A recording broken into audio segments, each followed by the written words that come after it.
Accueil au menu, article, fraude alimentaire, les aliments les plus touchés, environ 10% de la nourriture vendue dans le commerce serait contrefaite ou frelatée. Parmi les produits les plus touchés, on compte le lait, l'huile d'olive ou encore le poisson. La majorité des fraudes, environ 60% des cas, est due à une dissolution ou à une substitution des produits alimentaires par d'autres. L'huile d'olive. Une enquête menée en Italie a montré que 4 bouteilles d'huile d'olive extra vierge sur 5 sont coupées avec de l'huile de provenance étrangère. Ainsi, de l'huile du Maroc, de Tunisie, de Grèce et d'Espagne se trouve mélangée à de l'huile italienne. Cette huile est ensuite exportée en Europe, aux États-Unis et au Japon. En France, la fraude la plus fréquente consiste à incorporer de l'huile de grignon d'olive à l'huile vierge. Compte tenu des coûts de production, de transport et de commercialisation, une huile qui coûte moins de 5 € le litre a de fortes chances d'être une huile frelatée.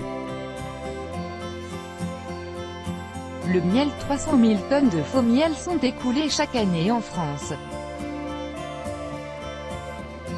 Un tiers de ces pots proviennent de Chine, et cette origine n'est pas mentionnée sur l'étiquette. Il faut savoir que la Chine est le premier producteur mondial de miel et que son miel est élaboré de façon totalement industrielle et à partir d'ingrédients divers.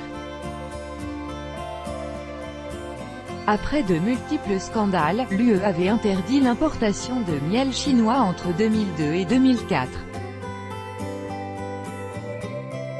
Des scientifiques avaient découvert lors de contrôles des traces de sirop de sucre, d'oxyde de fer et de chloramphénicol, un antibiotique interdit en Europe. Pourtant, Bruxelles a depuis rouvert les frontières aux importations. Comment repérer ce miel? Il est nettement moins cher que le vrai miel, et son origine n'est pas indiquée. Concernant le miel français, les cas de fraude restent plus rares.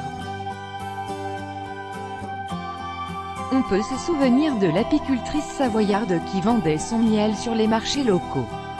Problème, son miel provenait d'un lot industriel de 15 tonnes, qu'elle reversait dans des pots marqués d'un drapeau savoyard.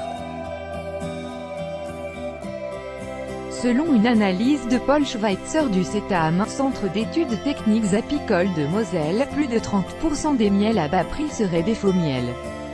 Bien qu'ils ne présentent pas de danger pour la santé, ils trompent le consommateur.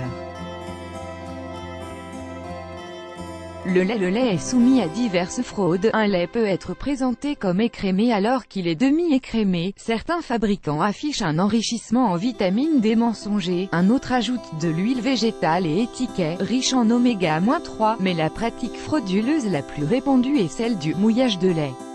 Il s'agit d'incorporer de l'eau dans le lait et de vendre ce mélange comme étant du lait pur. Le safran est l'une des épices les plus falsifiées. Parmi les fraudes les plus répandues, on trouve les filaments composés de pétales séchés de cartame, d'étamine de souci ou d'algues séchées.